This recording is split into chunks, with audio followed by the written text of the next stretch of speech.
너 숨겨둔 아이가 있구나. 시어머니의 목소리가 병실을 얼어붙게 만들었던 그 순간이었죠. 며느리는 아무 말도 할 수 없었어요. 손에서 약 봉투가 떨어지는 소리만 병실에 울렸습니다. 그 뒤로 모든 것이 달라졌어요. 시어머니의 얼굴은 하루가 다르게 부어올랐고 며느리를 향한 의심의 눈초리는 점점 더 날카로워졌던 거예요. 혹시 며느리가 일부러 주변 사람들의 속삭임이 며느리를 짓눌렀죠. 하지만 진짜 충격적인 건 따로 있었습니다. 병실 CCTV에 찍힌 그 장면을 보기 전까지는 아무도 진실을 몰랐던 거예요. 이 놀라운 반전의 전체 이야기가 궁금하시다면 잠시만 시간 내어 구독과 좋아요 버튼을 눌러주세요. 그렇다면 이 모든 일은 대체 어떻게 시작된 걸까요? 시간을 조금 되돌려 보겠습니다. 3년 전 며느리가 이 집에 처음 왔을 때를 보겠습니다. 시어머니는 며느리를 보며 고개를 끄덕였어요. 조용하고 차분한 성격이 마음에 들었던 거죠. 우리 아들 잘 부탁한다. 시어머니의 말에 며느리는 깊게 고개를 숙였습니다. 그 순간 며느리의 가슴 속에는 작은 비밀 하나가 단단히 잠겨 있었던 거예요. 재혼이라는 사실, 그리고 전 남편과의 사이에 아들이 하나 있다는 사실이었죠. 결혼 전 남편에게 말하려 했었어요. 하지만 남편은 이렇게 말했었습니다. 우리 엄마는 조금 까다로우셔. 괜한 오해받을 만한 얘기는 안 하는 게 나을 거야. 며느리는 입을 다물었어요. 그리고 그 비밀을 가슴 깊이 묻어두었던 거죠. 며느리는 정말 열심히 살았어요. 새벽 5시면 일어나 시어머니 아침 식사를 준비했고 청소며 빨래며 한 가지도 빠뜨리지 않았죠. 시어머니가 좋아하는 반찬을 미리 만들어두고 약 먹는 시간도 꼬박꼬박 챙겼어요. 주변 사람들은 며느리를 칭찬했습니다. 참 착한 며느리 만났네. 요즘 보기 드문 효부야. 시어머니도 겉으로는 만족스러워했어요. 하지만 마음 한구석에는 늘 의문이 있었던 거예요. 왜 이렇게까지 잘해주는 걸까? 며느리에게는 시어머니가 모르는 또 다른 비밀이 있었습니다. 바로 아들 지훈이었죠. 지훈이는 그해 9살이었어요. 그리고 희귀병을 앓고 있었습니다. 병명을 들었을 때 며느리는 하늘이 무너지는 것 같았어요. 지속적인 치료가 필요합니다. 비용은 한 달에 약 300만 원 정도 예상됩니다. 의사의 말에 며느리는 입술을 깨물었죠. 지훈이는 친정 조카라는 명목으로 외할머니 집에 맡겨져 있었어요. 아니, 정확히는 병원과 외할머니 집을 오가고 있었던 거죠. 매일 밤 11시가 넘으면 며느리는 조용히 화장실로 들어가 지훈이에게 전화를 걸었습니다. 지훈아, 엄마야. 엄마, 언제 와? 아들의 목소리는 언제나 가늘게 떨렸어요. 조금만 기다려. 엄마가 곧 갈게. 하지만 며느리는 알고 있었죠. 갈 수 없다는 걸. 시어머니 곁을 떠날 수 없다는 걸요. 병원비는 눈덩이처럼 불어났어요. 며느리는 몰래 새벽 아르바이트를 시작했습니다. 새벽 3시에 일어나 편의점 야간 알바를 하고 5시에 돌아와 다시 시어머니 식사를 준비했던 거예요. 시어머니는 몰랐어요. 며느리가 매일 새벽 몇 시간씩 집을 비운다는 것을요. 하지만 이상한 건 며느리의 얼굴이 점점 피곤해 보인다는 거였죠. 요즘 얼굴이 왜 그렇게 수척해? 시어머니가 물었어요. 며느리는 웃으며 대답했습니다. 아니에요, 어머니. 괜찮아요. 그 미소 뒤에 숨겨진 눈물을 시어머니는 알지 못했던 거예요. 그렇게 3년이 흘렀습니다. 며느리는 한 번도 불평하지 않았고 시어머니를 정성껏 모셨어요. 그 사이 지훈이는 외할머니 손에서 자라고 있었고 병원비는 계속 쌓여갔던 거죠. 며느리는 매일 밤 기도했어요. 조금만, 조금만 더 버티자. 하지만 며느리는 몰랐습니다. 곧 모든 것이 들통날 거라는 것을요. 그리고 그 순간이 생각보다 훨씬 빨리 다가오고 있었던 거죠. 신우이가 처음 나타난 건 며느리가 시집 온 지 한 달쯤 지났을 때였어요. 엄마, 며느리 어때? 신우이는 고급 브랜드 가방을 들고 거실로 들어서며 물었죠. 옷차림새부터 말투까지 모든 게 세련되고 우아했던 거예요. 시어머니는 며느리를 힐끗 보며 대답했습니다. 글쎄, 아직은 모르겠어. 그 말에 신우이는 의미심장한 미소를 지었어요. 마치 뭔가를 기대하고 있다는 듯한 표정이었죠. 사실 신우이에게는 며느리가 탐탁지 않았습니다. 어머니 재산이 수십억에 달했거든요.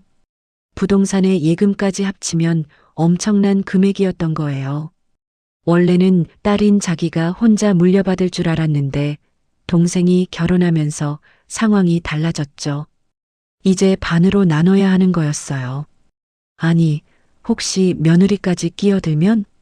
신우이는 그 생각만으로도 참을 수 없었습니다. 그래서 신우이는 결심했어요. 며느리를 어머니 곁에서 몰아내기로 말이죠. 방법은 간단했어요. 어머니가 며느리를 의심하게 만드는 거였습니다.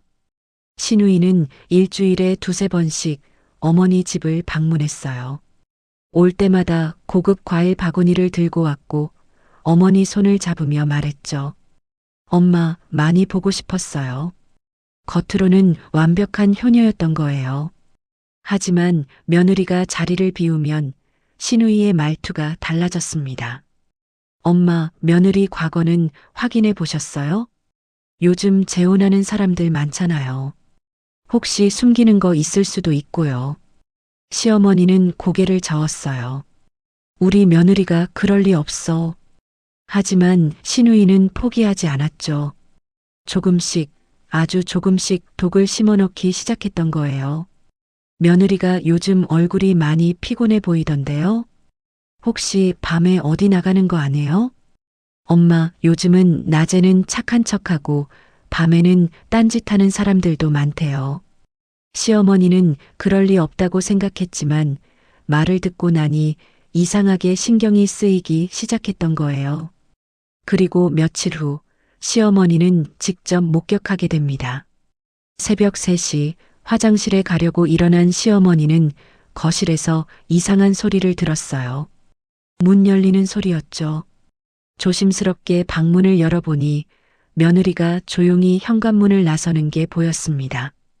어두운 새벽 며느리는 코트를 걸치고 어디론가 사라졌던 거예요. 시어머니는 그 자리에 멍하니 서 있었어요. 이 시간에 어디를 가는 거지?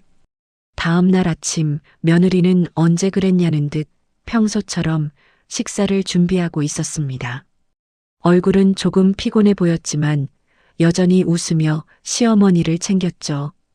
시어머니는 아무 말도 하지 않았어요. 하지만 마음속 의심의 씨앗이 조금씩 자라기 시작했던 거예요. 그 다음 주말 신우이가 또 찾아왔습니다.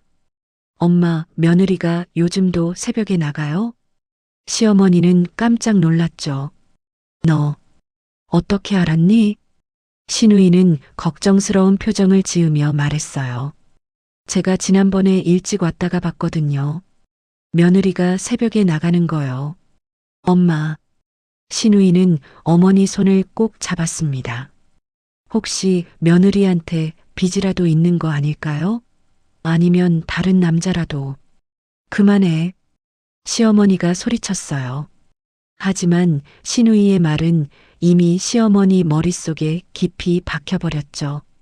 며느리를 볼 때마다 의심이 고개를 들기 시작했던 거예요. 며느리는 달라진 시어머니의 눈빛을 느꼈습니다.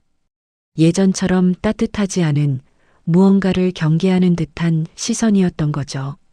어머니가 뭘 눈치채신 걸까? 며느리는 불안했지만 더 조심할 수밖에 없었어요. 지훈이 병원비는 계속 밀리고 있었고 새벽 아르바이트를 그만둘 수도 없었으니까요.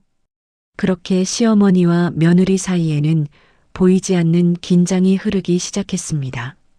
그리고 신우이는 그 모습을 보며 만족스럽게 미소 지었던 거예요. 계획대로 되어가고 있었으니까요. 하지만 둘 다 몰랐습니다. 곧 훨씬 더 큰 일이 벌어질 거라는 것을요. 그날 시어머니가 쓰러졌어요. 점심을 준비하던 며느리가 방문을 열었을 때 시어머니는 바닥에 쓰러져 있었죠. 어머니, 구급차가 도착했고 시어머니는 응급실로 실려갔습니다. 며느리는 구급차 안에서 시어머니의 차가운 손을 두 손으로 감싸며 계속 비볐어요. 괜찮으실 거예요, 어머니. 의사는 뇌졸중 초기 증상이라고 했죠.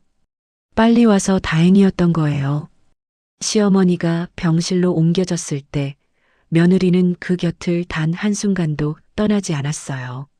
남편이 퇴근해서 왔을 때도 신우이가 면회 왔을 때도 계속 그 자리에 있었던 거죠. 밤이 되었습니다. 남편은 옷을 가져오겠다며 집으로 갔고 병실에는 며느리와 시어머니만 남았어요. 며느리는 시어머니 얼굴을 닦아주고 손발을 주무르고 이불을 다시 덮어드렸죠. 그러다 문득 휴대전화를 꺼냈어요. 지훈이에게 전화해야 했으니까요.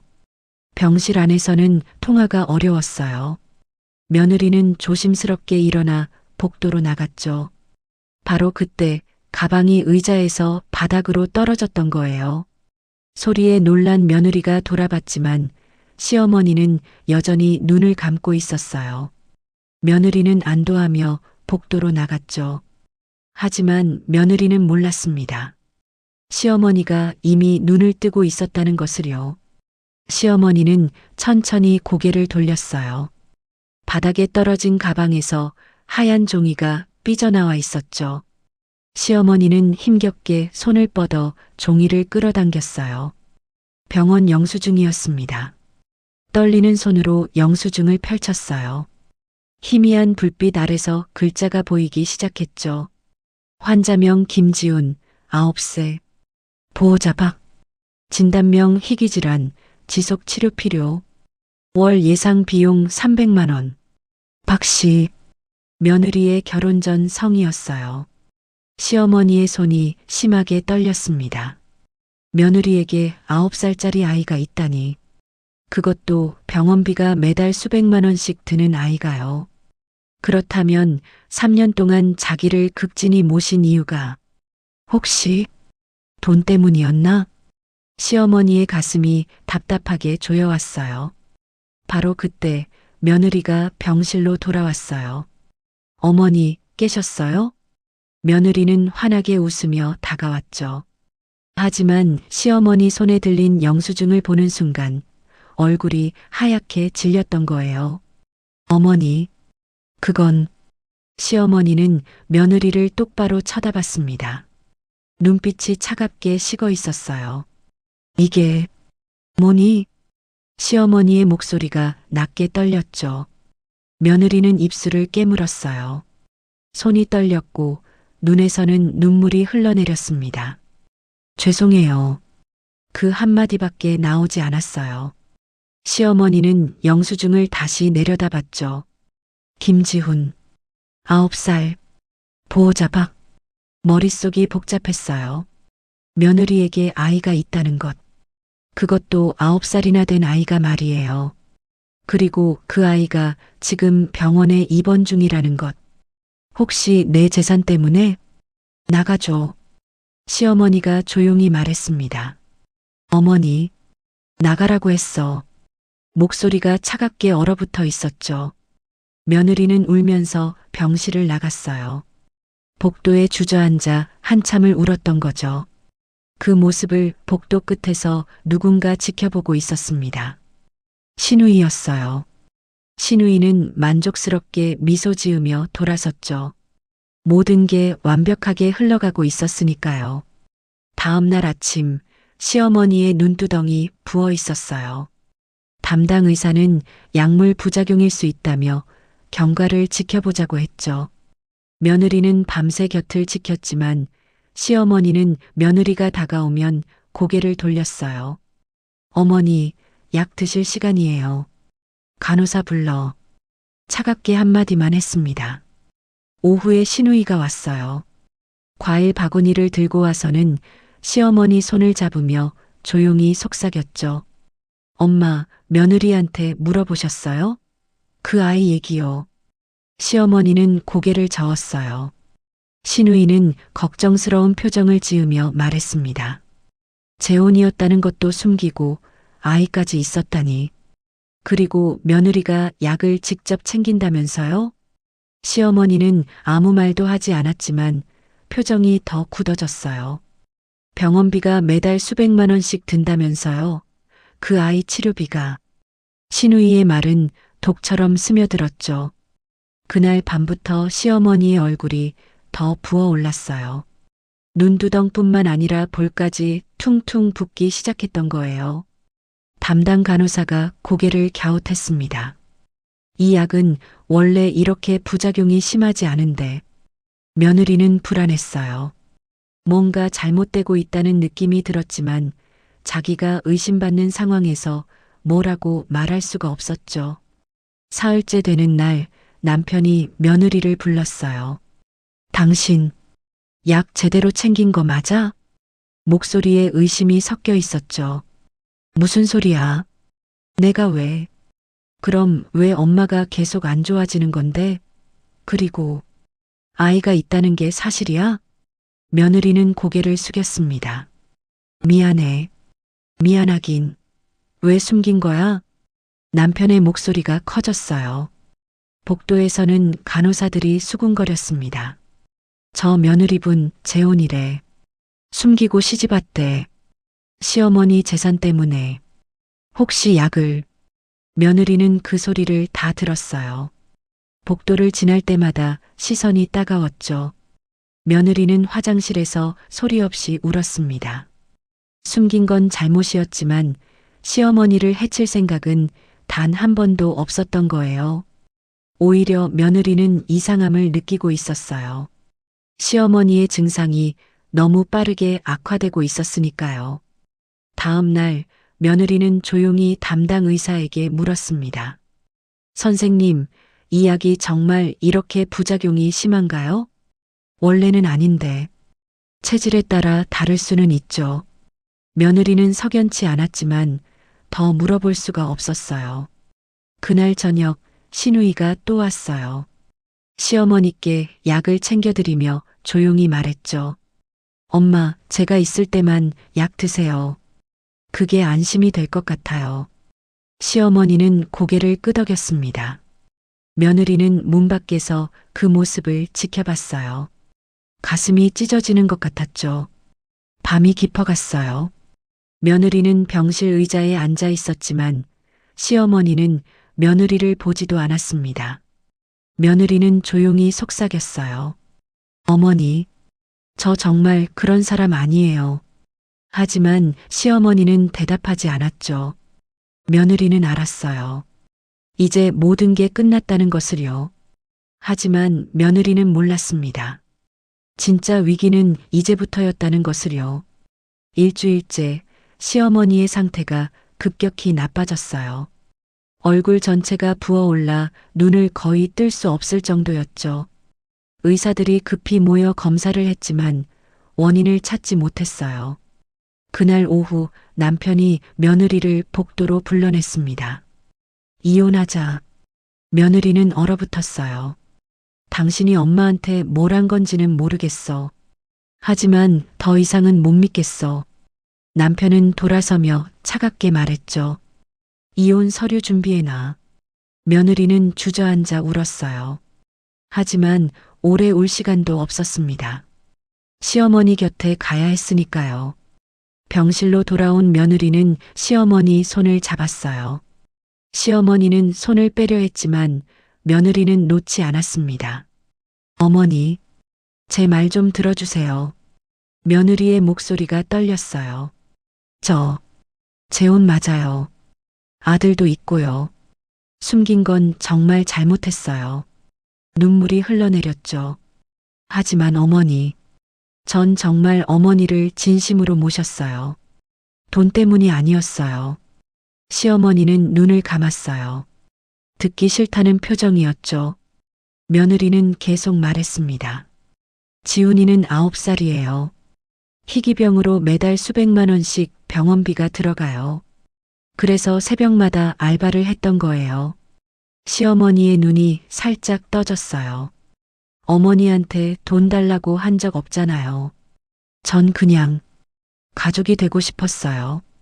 진짜 어머니처럼 모시고 싶었던 거예요. 며느리는 시어머니 손을 두 손으로 꼭 잡았습니다. 제발, 저 믿어주세요. 하지만 시어머니는 고개를 돌렸어요. 그날 밤 시어머니의 상태가 위급해졌습니다. 호흡이 가빠지고 의식이 흐려졌어요. 의사들이 달려왔고 응급처치가 시작됐죠. 며느리는 병실 밖으로 쫓겨났어요. 복도에서 기도하며 울었습니다. 제발, 제발 살려주세요. 1시간이 지났어요. 의사가 나왔습니다. 일단 고비는 넘겼습니다. 하지만 이상해요. 계속 악화되는 게 정상적이지 않아요. 의사는 고개를 갸웃하며 돌아갔어요. 며느리는 병실로 들어갔습니다. 시어머니는 산소 마스크를 쓰고 누워 있었죠. 며느리는 그날부터 더 필사적으로 시어머니를 간병했어요. 1시간마다 손발을 주무르고 얼굴을 닦아주고 물을 적신 솜으로 입술을 적셔드렸죠. 간호사들도 혀를 내두를 정도였어요. 저 며느리 진짜 대단하네. 의심받으면서도 저렇게 하는 거 보면 진심인가? 사흘밤을 꼬박 세운 며느리는 비틀거렸어요. 간호사가 쉬라고 했지만 며느리는 고개를 저었습니다. 괜찮아요. 제가 있을게요. 그날 새벽 며느리는 시어머니 손을 잡고 있다가 잠깐 졸았어요. 깨어보니 시어머니가 자기를 보고 있었습니다. 어머니, 며느리는 깜짝 놀라 일어났어요. 시어머니는 산소 마스크 너머로 뭔가 말하려 했지만 목소리가 나오지 않았죠. 그 대신 시어머니는 며느리 손을 약하게 쥐었어요. 너무 약한 힘이었지만 며느리는 느꼈습니다. 시어머니가 뭔가 전하려 한다는 것을요. 며느리는 시어머니 곁에 더 가까이 다가갔어요. 시어머니의 눈에서 눈물 한 방울이 흘러내렸습니다. 어머니, 뭐라고 하시려는 거예요? 하지만 시어머니는 다시 눈을 감았어요. 며느리는 그날도 그 다음 날도 시어머니 곁을 지켰습니다. 모두가 자기를 의심해도 남편이 이혼하자고 해도 며느리는 포기하지 않았던 거예요. 그리고 며느리는 몰랐습니다. 시어머니가 조금씩, 아주 조금씩 진실을 깨닫고 있다는 것을요. 그날 아침 며느리는 우연히 이상한 걸 발견했어요. 시어머니 약병을 정리하다가 뭔가 달라진 게 느껴졌던 거죠. 약병의 라벨이 미세하게 비뚤어져 있었어요. 며느리는 약병을 자세히 들여다봤습니다. 간호사 출신이었던 며느리의 눈에 뭔가 이상한 점이 보였죠. 이 약병, 바뀐 것 같은데? 며느리는 조용히 간호사실로 가서 물었어요. 혹시 이 약병 최근에 교체하신 적 있나요? 간호사는 고개를 저었습니다.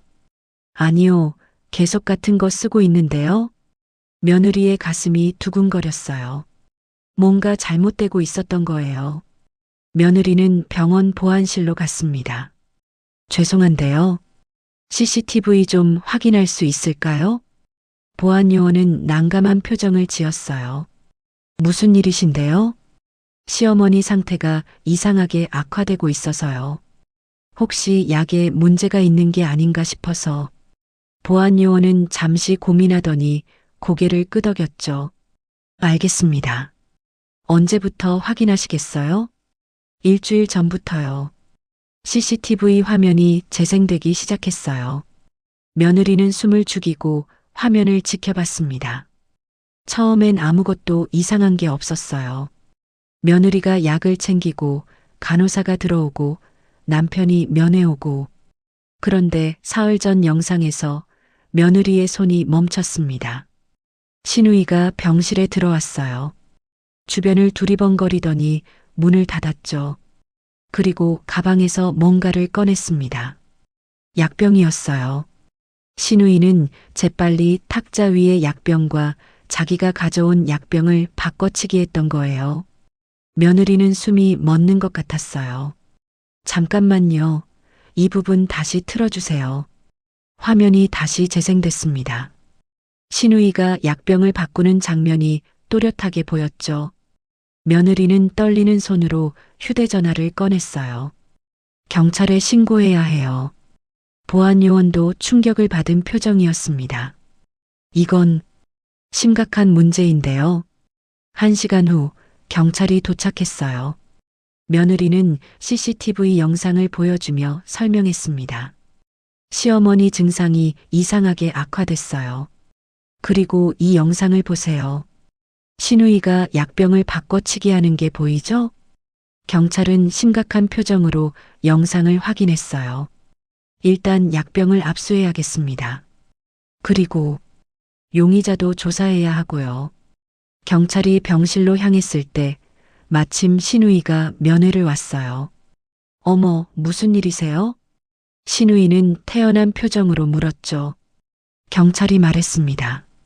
부인, 잠깐 같이 가시죠. 확인할 게 있습니다. 네, 무슨, 저 아무것도 안 했는데요? 신우이의 얼굴이 하얗게 질렸어요. 경찰은 CCTV 영상을 보여줬습니다. 신우이가 약병을 바꾸는 장면이 또렷하게 재생됐죠. 이게 부인 아닙니까? 신우이는 말을 잃었어요. 얼굴이 새하얗게 변했습니다. 저건, 아니, 약병은 이미 압수했습니다. 성분 분석 들어갑니다. 경찰이 차갑게 말했어요. 신우이는 그 자리에 주저앉았습니다. 병실 문이 열렸어요. 시어머니가 산소 마스크를 쓴 채 이 모든 걸 지켜보고 있었던 거예요. 시어머니의 눈에서 눈물이 흘러내렸습니다. 믿을 수 없다는 표정이었죠. 며느리는 시어머니 곁으로 달려갔어요. 어머니, 괜찮으세요? 시어머니는 며느리 손을 꼭 잡았습니다. 이번엔 힘이 있었어요. 그 손길이 말하고 있었죠. 미안하다고, 고맙다고. 며느리는 눈물을 흘리며 시어머니를 안았어요. 진실이 드러난 순간이었습니다. 경찰 조사실에서 신우이가 무너졌어요. 왜 그랬는지 아세요? 경찰의 질문에 신우이는 고개를 떨구고 울었습니다. 엄마 재산이 수십억이에요. 원래 제 거였어요. 그런데 동생이 결혼하면서 반으로 나눠야 했죠. 신우이의 목소리가 떨렸어요. 며느리가 재혼이라는 걸 알았어요. 아이도 있고 병원비가 엄청나게 든다는 것도요. 그럼 며느리가 엄마한테 매달릴 거 아니에요. 그럼 제 몫이 더 줄어들잖아요. 경찰은 차갑게 말했습니다. 그래서 시어머니를 독살하려 했다는 겁니까? 죽이려던 건 아니었어요. 그냥 아프게만 하려고. 그러면 며느리 탓으로 돌리고.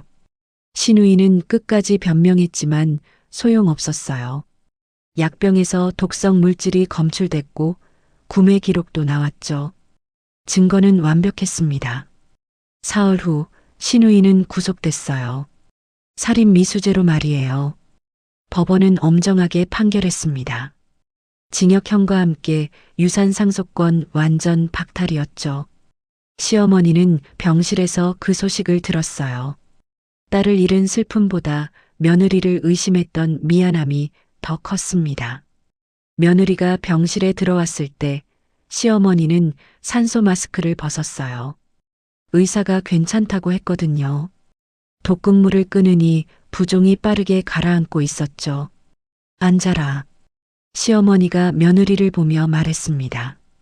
며느리는 조심스럽게 의자에 앉았어요.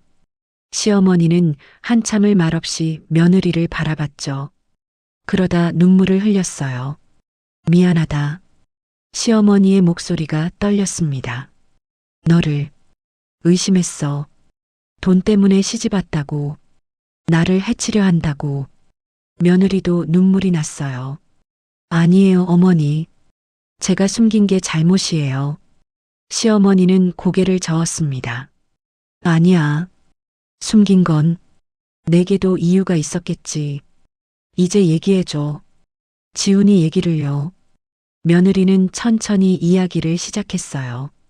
첫 결혼 이야기, 남편이 일찍 세상을 떠난 것, 혼자 아들을 키운 것, 그러다 지훈이가 병에 걸린 것까지요. 병원비가 너무 많이 들었어요. 제가 할 수 있는 건 새벽 알바밖에 없었어요. 며느리의 목소리가 떨렸죠. 그러다 지금 남편을 만났어요. 너무 좋은 사람이었어요. 하지만 재혼이라는 걸 말하기가 무서웠어요. 거절당할까 봐요. 시어머니는 며느리 손을 잡았습니다.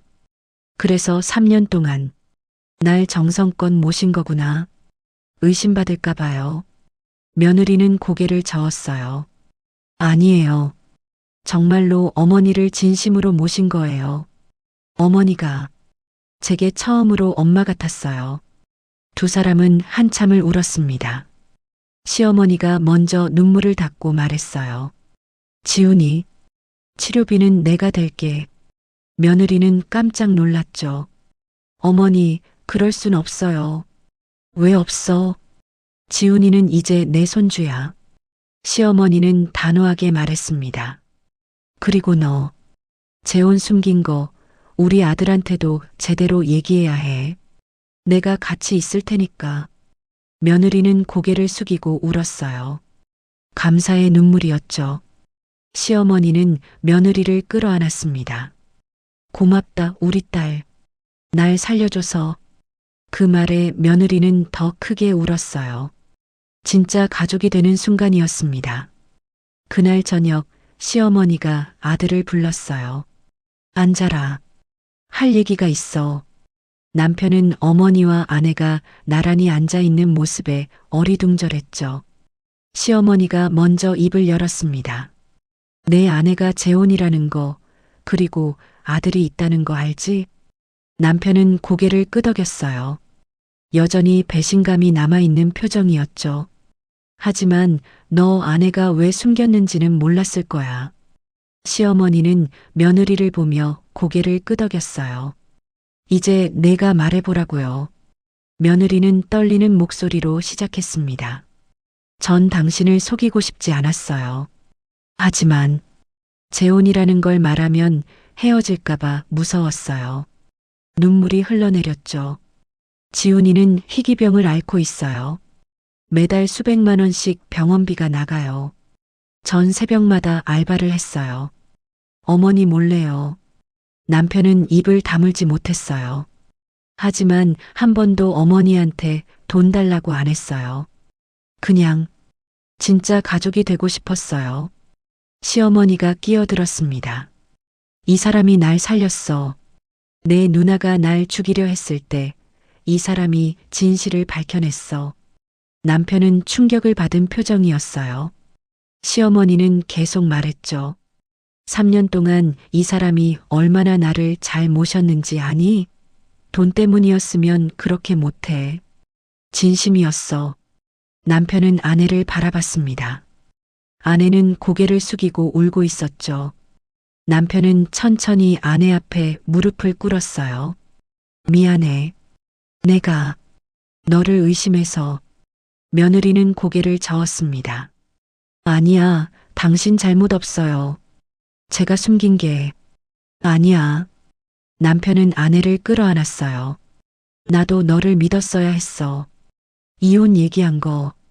정말 미안해. 두 사람은 한참을 안고 울었습니다. 일주일 후 시어머니가 퇴원했어요. 그리고 그날 며느리는 지훈이를 데려왔습니다. 지훈아, 인사드려. 할머니셔. 지훈이는 수줍게 고개를 숙였어요. 안녕하세요, 할머니. 시어머니는 지훈이를 보는 순간 눈물이 났어요. 9살 아이가 너무 깡말랐던 거예요. 병마와 싸운 흔적이 역력했죠. 시어머니는 지훈이를 꼭 안았습니다. 할머니가 이제 지훈이 다 낫게 해줄게. 지훈이는 할머니 품에서 웃었어요. 며느리는 그 모습을 보며 조용히 울었죠. 몇 달이 지났습니다. 지훈이는 시어머니의 전폭적인 지원으로 치료를 받았어요. 얼굴에 생기가 돌기 시작했죠. 어느 일요일 오후 거실에서 네 사람이 함께 앉아 있었어요. 시어머니는 지훈이를 무릎에 앉히고 며느리는 옆에서 차를 따르고 남편은 그 모습을 흐뭇하게 바라봤습니다. 할머니, 저 학교에서 1등 했어요. 지훈이가 자랑스럽게 말했어요. 시어머니는 지훈이 머리를 쓰다듬었죠. 우리 손주 최고야. 며느리는 시어머니께 조용히 말했어요. 어머니, 정말 감사해요. 시어머니는 며느리 손을 잡았습니다. 내가 고마워. 우리 딸. 그 말에 며느리는 또 눈물을 흘렸어요.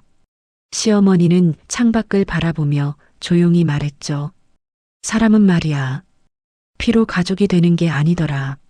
진심으로 가족이 되는 거야.